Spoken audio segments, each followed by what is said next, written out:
इसमें एक तरफ जंग की स्थिति है, हॉर्मुज़ बंद है, ब्लॉकेड है ईरान का, अमेरिका का, लेकिन इस बीच एक बहुत अहम खबर जो पाकिस्तान से जुड़ी है। पाकिस्तान ने सऊदी अरब भेजे हैं अपने सैनिक। पाकिस्तान ने 8000 पाकिस्तानी सैनिक सऊदी भेजे हैं। और रॉयटर्स के हवाले से एक खबर है, पाकिस्तान ने 16 फाइटर जेट भी तैनात कर दिए हैं सऊदी अरब में। सऊदी अरब के खर्चे पर पाकिस्तान की सेना वहां पर गई है।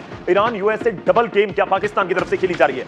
देखिए, इस समय दो हिस्सों में आपको देखना होगा कि जो जंग है मिडिल ईस्ट की, उसमें एक तरफ है ईरान और दूसरी तरफ आपको नजर आएगा अमेरिका। और अमेरिका के साथ कौन इस समय है? इजराइल है और बाकी खाड़ी के देश भी नजर आते हैं जिनके ऊपर ईरान की तरफ से हमला किया गया। इनमें सऊदी है, बहरीन है, कतर है, कुवैत है, यूएई है, और ये सभी देश एक तरफ आपको नजर आएंगे। और अमेरिका की इस आप कहिए कि पक्ष की या गुट की और सऊदी भी है, और सऊदी में पाकिस्तानी सैनिक भेजे गए हैं 8000। मेजर गौरव हमारे साथ हैं, इस चर्चा को आगे बढ़ाते हैं। और बहुत इंपॉर्टेंट पॉइंट है, क्या वाकई पाकिस्तान एक तरफ तो मध्यस्थ है, दूसरी तरफ अपने फौजी भेज रहा है? मेजर गौरव इसको समझाइए थोड़ा सा, क्या ये डिप्लोमेटिकली जरूरी होता, करना पड़ता है, या होता ही है, या फिर ये डबल गेम है पाकिस्तान? देखिए, दो बातें हैं। पाकिस्तान सोच रहा है कि हर जगह से फायदा उठा ले, ऐसा होता नहीं है, क्योंकि पाकिस्तान का खुद का कोई बिन फैंदी का लोटा है। पाकिस्तान, ठीक है, पाकिस्तान का गौरव खुद कोई अपना बेस है नहीं। तो ये जितने भी सैनिक भेज रहा है, इसके पाकिस्तान मोटे पैसे ले रहा है। एक एक सैनिक के हर महीने के हजारों डॉलर पाकिस्तान ले रहा है। तो पाकिस्तान की एक लालच है, क्योंकि देखिए, पाकिस्तान अपनी फौज एक्सपोर्ट करता है। पाकिस्तान सॉफ्टवेयर एक्सपोर्ट नहीं कर सकता, पाकिस्तान वैक्सीन एक्सपोर्ट नहीं कर सकता, या कोई मैन्युफैक्चर्ड गुड एक्सपोर्ट नहीं कर सकता। वो भाड़े पे अपनी सेना देता है। अब दूसरी चीज यह है कि 8000 फौजी, this is almost 1 infantry division जी। तो ये छोटा खेल नहीं है। अगर किसी को लगता है कि ऐसी भेज दी है, this is almost an infantry division जो 8000 फौजी हैं। इसके साथ ड्रोन की 2 स्क्वाड्रन्स हैं, इसके अलावा GF-17 थंडर की एक स्क्वाड्रन है, इसके अलावा एयर डिफेंस का पूरा मामला है। तो एक छोटी सी सेना भेजी है पाकिस्तान ने, पूरी एक छोटी सी सेना भेजी है। और एक और बात है, सऊदी अरब की अंडरस्टैंडिंग जो मैंने पढ़ा था रॉयटर्स में आज, सऊदी अरब की अंडरस्टैंडिंग है कि अगली बार सऊदी अरब पे हमला होता है तो पाकिस्तान उस हमले का जवाब देगा। पाकिस्तान की क्या अंडरस्टैंडिंग है, अब यह बहस करने का मुद्दा है कि क्योंकि पाकिस्तान की अंडरस्टैंडिंग सिर्फ यह है कि हमने फौजी भेज दिया, आपने हमें पैसे दे दिया, लड़ाई वड़ाई मत करो। लेकिन स्थिति तो ऐसी है ना कि अब डबल गेम वाली बात भी हो रही है कि एक तरफ तो आप मध्यस्थ हैं ईरान और अमेरिका के बीच, आपने इस्लामाबाद टॉक्स करवा दिए, उसका नतीजा निकला नहीं निकला वो बात की बात है, लेकिन स्थिति अलग है। आपको मैं रिपोर्ट दिखाता हूं इस मुद्दे के साथ जुड़ी हुई।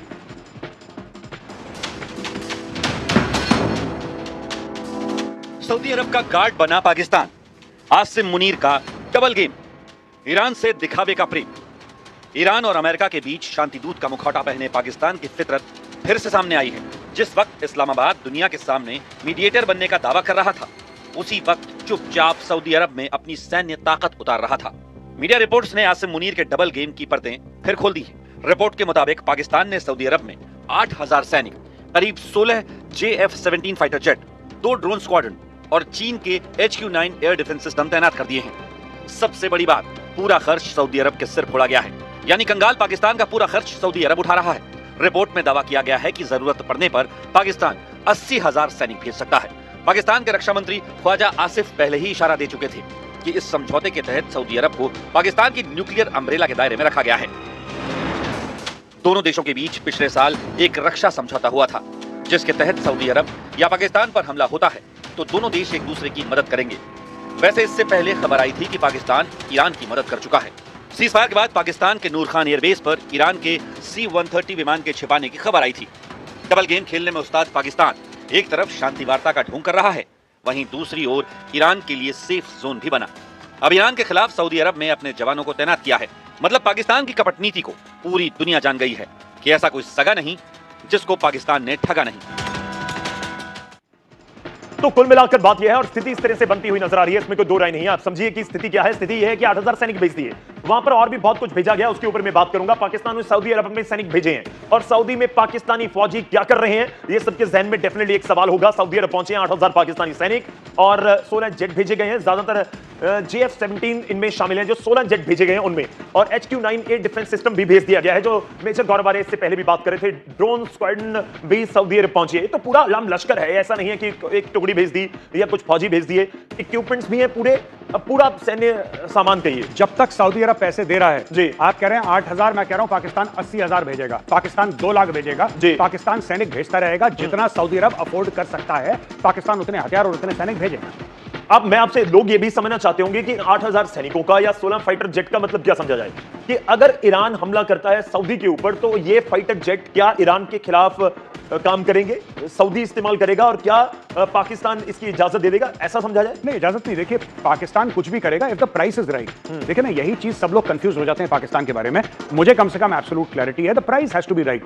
ये हम कह रहे हैं 8,000 फौजी पाकिस्तान को आप अरबों डॉलर दे दीजिए, वो आसिम मुनीर को डिप्लॉय कर देंगे सऊदी अरेबिया में। इनके जो पुराने चीफ है Raheel Sharif, general Raheel Sharif, former chief of staff of the Pakistan army, वो खुद डिप्लॉयड है सऊदी अरब में। तो देखिए, आप पाकिस्तानियों को पैसा दीजिए और वो अपनी फौजें डिप्लॉय करेंगे। सिंपल सा ट्रांजैक्शन है। लड़ते हैं नहीं लड़ते वो बात की बात है, डिप्लॉयमेंट कंप्लीटली कर देगा पाकिस्तान। लोग तो यही समझना चाह रहे होंगे कि ये सैनिक अगर वहां पर गए हैं तो इसका मतलब ये समझा है कि जंग में शामिल हो जाए। बिल्कुल, ये सऊदी अरब की भी यही अंडरस्टैंडिंग उतार देगा। JF-17 थंडर ईरान के खिलाफ सऊदी की तरफ से पाकिस्तान का जहाज लड़ता हुआ नजर आया। मुझे लगता नहीं है JF-17 थंडर ही उतारेंगे, क्योंकि ये निहायती बेकार किस्म का हवाई जहाज है और ये बहुत ज्यादा, इनका JF-10 भी है इनके पास। जब JF-10 उड़ा था ऑपरेशन सिंदूर के दौरान, मैं चाहता हूं जो लोग हमें YouTube पर देख रहे हैं, प्लीज अभी जाइए गूगल पे और चेक करिए जो मैं बात कह रहा हूं कि JF-10, ये तो JF-17 है, मैं JF-10 की बात कर रहा हूं। चेंगडू एविएशन बनाता है, उसकी शेयर्स कितनी गिरी है नीचे? 22% शेयर गिर गई थी उसकी एक हफ्ते के अंदर। इतनी मार मारी थी पाकिस्तान को ऑपरेशन सिंदूर में। तो ये इक्विपमेंट भी कबाड़ा है। HQ-9 है, HQ-9 जो एयर डिफेंस है, ये बचा पाया? आप बताइए कौन से एयरबेस को बचा पाया HQ-9? लेकिन पाकिस्तान के पास 82% यही ये कबाड़ी वाला का इक्विपमेंट है बिल्कुल पाकिस्तान के पास। तो it doesn't work, it's Chinese. आप जो भी है जी, इक्विपमेंट की आप बात कर रहे हैं और आपने सैनिकों की बात कर ली। जानकारी ये भी आ रही है कि जो पाकिस्तान के पायलट्स हैं जो रिटायर हो जाते हैं, फिर वो जो अरब कंट्रीज हैं उसमें चले जाते हैं और वहां पर अपनी सेवाएं देते हैं। अरे, इनका आर्मी चीफ रिटायर होकर सेवाएं दे रहा है, पायलट की बात कर रहे हैं। पायलट तो कुछ भी नहीं है। General Raheel Sharif, chief of army staff of the Pakistan army, retire होने के बाद वो रीएम्प्लॉयमेंट पे सऊदी अरब गया। आज की तारीख में सऊदी अरेबिया में मोटे पैसे ले रहा है वो। ये सारे के सारे रिटायर होने के बाद वहीं पे जाते हैं नौकरी करने के लिए। मैंने आपको क्या बोला था, इनको पाकिस्तान से कोई प्रेम नहीं है, पाकिस्तान से कोई लगाव नहीं है, इनको कोई फर्क नहीं पड़ता। सब नौकरी करने के लिए, बिजनेस करने के लिए बाहर जाते हैं। और ये मैं बता रहा हूं, पाकिस्तान को पैसा दीजिए, आसिम मुनीर को डिप्लॉय करेंगे। चलिए एक सवाल ले लेते हैं। हमारे दर्शक लगातार यूट्यूब पर हमारे पास जुड़ रहे हैं और सवाल पूछ रहे हैं। निखिल यादव हैं आजमगढ़ उत्तर प्रदेश से। उन्होंने सवाल पूछा है कि क्या वो कह रहे हैं कि मेजर गौरव आर्या, क्या सर डोनाल्ड ट्रंप की स्थिति खराब है इस समय? ये समझा जाए कि उनकी कंडीशन ठीक नहीं है, कंडीशन इन द सेंस कि वो उस स्थिति में नहीं है कि जंग कर लें। नहीं, बिल्कुल, आपने बिल्कुल ठीक समझा है। डोनाल्ड ट्रंप की स्थिति खराब है। डोनाल्ड ट्रंप ने कुछ सोच के युद्ध किया था, वैसी चीज हुई नहीं जैसा उन्होंने सोचा है। और यह बात सच है कि ईरान ने अमेरिका को मुंह तोड़ जवाब दिया है। यह बात सच है कि ईरान ने मतलब बहुत मजबूती के साथ लड़ाई लड़ी है और अमेरिका को मुंह तोड़ जवाब दिया है। और इसीलिए डोनाल्ड ट्रंप के मन में असमंजस है। अगर डोनाल्ड ट्रंप को ऐसा लगता कि मैं यूं कर दूंगा और मैं ईरान को निपटा दूंगा, कब का निपटा चुका होता। पर ईरान को निपटाना इतना आसान नहीं है और इसीलिए डोनाल्ड ट्रंप बार बार अपने स्टेटमेंट बदल रहे हैं। चलिए, हालांकि वो पाकिस्तान की सेना सऊदी से जुड़े हुए सवाल नहीं है, थोड़े से, क्योंकि आज हमने इसके ऊपर बात की है, इसलिए मैं जल्दी से 2-3 और सवाल लेना चाहता हूं। और आपको यह भी बता दूं कि हमारे साथ एक है महावीर सिंह भाटी, बर्डली अजमेर राजस्थान से। इन्होंने कल भी एक दिन पहले भी एक सवाल पूछा था। वो पूछ रहे हैं कि गौरव आर्या जी, क्या अमेरिका के राष्ट्रपति ट्रंप के माइंड गेम को पढ़ना नामुमकिन है? कभी कुछ बोलते हैं और कभी कुछ। ये माइंड गेम है उनकी, जिसको रीड नहीं कर पा रही दुनिया, खासतौर पर ईरान। नहीं भाटी साहब, मुझे तो नहीं लगता कि कोई माइंड गेम है। मुझे ऐसा लगता है कि डोनाल्ड ट्रंप खुद नहीं समझ पा रहे। तो जब वो खुद कंफ्यूज हैं तो जाहिर सी बात है फिर दुश्मन और ज्यादा कंफ्यूज हो जाएगा, क्योंकि दुश्मन को तो आपका प्लान कंफ्यूज करता है या उसको एक डायरेक्शन देता है। आपका प्लान, जब आपका खुद ही का प्लान नहीं है, जैसे डोनाल्ड ट्रंप, इनका खुद ही का प्लान नहीं है, तो ईरान वाले तो जाहिर सी बात है कंफ्यूज होंगे जब डोनाल्ड ट्रंप खुद ही कंफ्यूज है। तो ऐसा कुछ नहीं कि जानबूझकर डोनाल्ड ट्रंप कर रहे हैं, ऐसी बात नहीं है कि जानबूझ के कर रहे हैं। वो मुझे लगता है खुद ही कंफ्यूज है। चलिए, कंफ्यूजन की बात हो रही है, आप भी अपना सवाल पूछ सकते हैं। YouTube पर जाइए, न्यूज़ 18 इंडिया के पेज के ऊपर, वहां पर आप अपना कमेंट सेक्शन में सवाल लिख सकते हैं। मैं कोशिश करूंगा कि जवाब मेजर गौरव आर्या से आपका नाम, आपके राज्य, शहर का नाम लेकर सवाल पूछ पाऊं।